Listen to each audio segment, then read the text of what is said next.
Next, we look at the plight of the U.S. soldier at the center of the WikiLeaks scandal.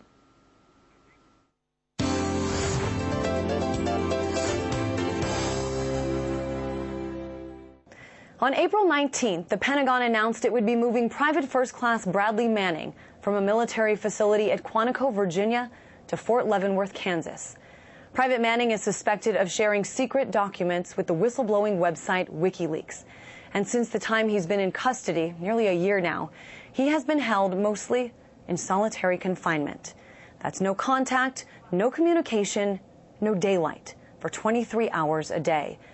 And Manning himself has said, in addition, he has been forced at times to sleep naked. Criticisms against his treatment have been mounting, and many say they simply want to know more, want to hear it from Manning himself.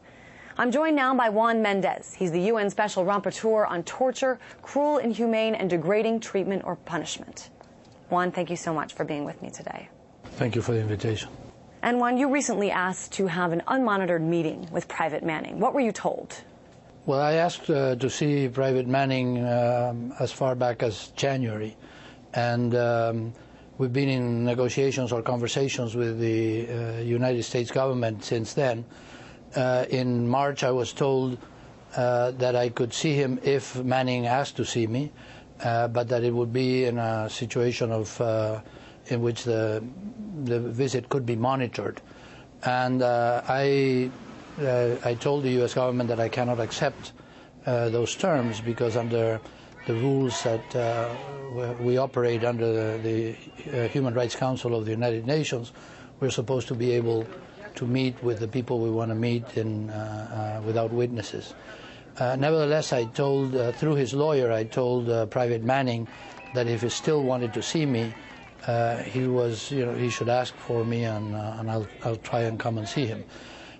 In the meantime, I insisted with the U.S. government that I want to see him without being monitored.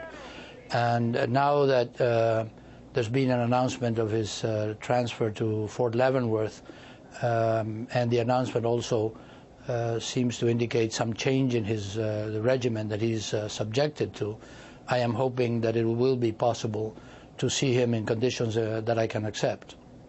I'm wondering if you think that there's a connection at all between sort of this increased criticism, this increased media attention, and the decision to move Private Manning. I mean, the Pentagon says no, but these facilities certainly are much different.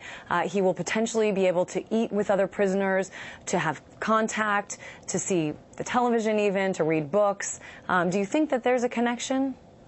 Well, as you said, the Pentagon is saying that this is a routine change after 1 year of incarceration. As far as I'm concerned, I want to see what the new conditions are, but I'm also interested in what the conditions that he's leaving have been in detail, because I have some references to it, but I want to hear from him exactly what it is. And I'm also asking the United States government for more information about things like the precise regimen that he was subjected to and the one he'll be subjected to when he gets to Fort Leavenworth, but also by whose authority, who ordered it, for what reason, for what purpose. All of those things are very important to me in order to make a judgment as to whether the treatment constitutes cruel, inhuman, and degrading treatment, or even worse, could even constitute torture. And some have even called what's been going on for this last year with Bradley Manning, they've called it, the end of habeas corpus. Do you agree with that? Well, I haven't inquired as to whether he has a right to the writ of habeas corpus, because my remit is limited to the conditions of detention, not whether he should be detained or not. Maybe another special rapporteur or working group in the United Nations will be interested in that. Obviously, human rights norms include fair trial, etc. But in my case, I am limited by my mandate, and that is, whether his conditions of detention amount to cruel, inhuman, and degrading treatment. And it makes total sense, to me at least, that you would need to see him and that you would need to see him unmonitored. But we did see a letter that he wrote that was published that sort of detailed some of the treatment, some of his daily activities that included those 23 hours. During the day, he was asked every 5 minutes, are you okay? So he couldn't just sleep. He had to sit there and answer. Also, this business about him, having to sleep naked. If all of this is true, what would that mean for your job and your decision? Well, obviously I'm interested in this matter because any time that an allegation is made about solitary confinement, it raises a flag, if you will, under the Convention Against Torture, to which the United States is a signatory, as you know. So I have to find out. But evidently, different people mean different things by the word solitary confinement, and I need to know every detail of it. I mean, how many times was he, and how often he was asked to get rid of his underwear, for what reason. We have to understand, whether there's been any kind of rationale for the treatment. But suffice to say for now that I am very interested in getting to the bottom of this and making my own judgment. As of now, I can only say that I'm interested. I cannot disclose the content of my conversations with the United States government except to confirm that I'm interested. Bradley Manning has brought the subject of solitary confinement to light, but from what I understand, there are more than 25,000 people in this country alone being held in solitary confinement right now. A lot of people, when they think about solitary confinement, they think, these prisoners are a danger to other prisoners, and that's why they're held in solitary. But so many times, and maybe even more often than not, that's not the case, and it just seems to be a form of punishment for whatever reason. Can you speak to this about solitary confinement in general as it relates to torture or treatment? The definition of torture and of cruel, inhuman, and degrading treatment starts from the premise that somebody is suffering. There's pain and suffering of certain severity, and that is not incidental to a legitimate punishment, that if it raises to a certain severity, then it becomes cruel, inhuman, and degrading treatment, and if it goes on beyond that severity, it can constitute torture. So first we have to understand what kind of harm a person under solitary confinement is suffering. It's easy to see that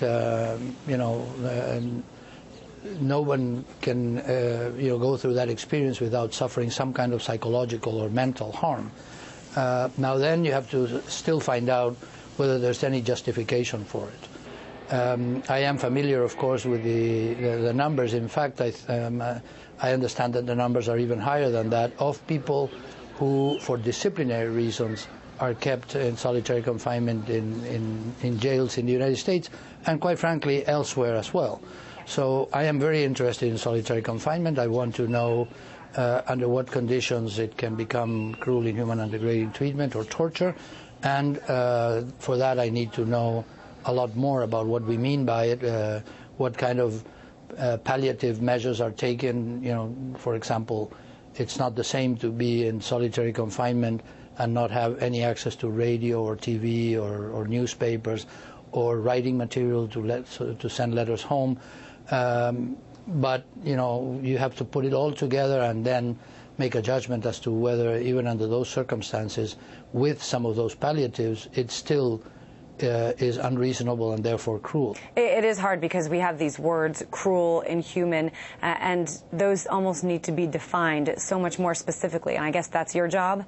It is. It is my job, and unfortunately it has to be defined in both objective and subjective criteria, because it's not the same to put somebody in solitary confinement for 1 day and to put him or her there for months. It's not the same to put a relatively healthy and young male, 25 years old, for 3 days, or put someone in those situations for 3 days who is infirm or sick or prone to depression. So you have to see all of those conditions before you make a judgment whether some kind of severity threshold has been crossed. Now, I know you're fairly new to this job, but I'm wondering what impact Guantanamo Bay and the treatment that we are learning about prisoners there, what impact that has on your job? Well, I mean, I'm also very interested in Guantanamo. My predecessor had asked to visit Guantanamo. The Bush administration, after some time, allowed him, but on conditions that he could not accept.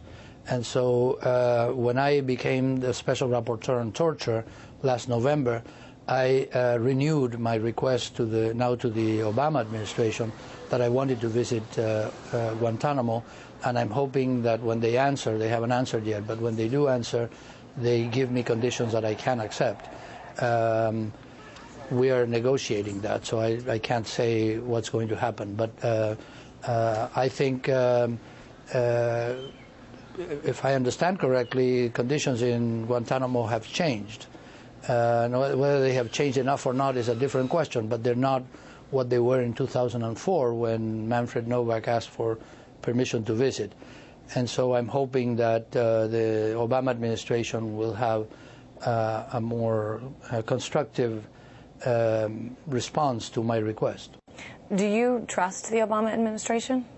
Well, as a special rapporteur, I have jurisdiction over 190 countries. I don't trust or distrust any government. I just deal with them in the same way. And yes, I depart from the premise that all governments have to live up to their obligations under international law.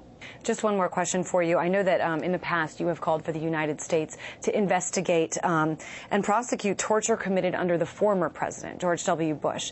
And a lot of people seem to say, you know, it's in the past, let's not reopen old wounds. This will get in the way of, you know, national unity. It will maybe make our reputation abroad much worse based on what comes out of that. Well, how do you respond to that? Well, the Torture Convention, the international law more generally, makes it an obligation of the state to investigate and prosecute every single act of torture. In that case, in that sense, torture is different. Torture is a special case of human rights violation. Even a single episode of torture elicits the obligation on the state to investigate, prosecute, and punish. Now, obviously punish if there's merit to punish. But so I have repeatedly called on not only the United States government, but every other government to live up to that obligation. I don't think these are crimes that can be swept under the rug and pretend that they didn't happen. And if that's for people who think that that will enhance the reputation of the United States abroad, that's exactly the opposite of what will happen. The United States insists on all other countries to live up to their human rights obligations, and one of them is to investigate torture. And so I think this has to happen here as well. Bringing it to light will give the notion that perhaps something is being done about it. Exactly. All right, I want to thank you so much for joining me, Juan Méndez, the UN Special Rapporteur on cruel, inhumane, and degrading treatment or punishment. Thank you very much. It's a pleasure to be here.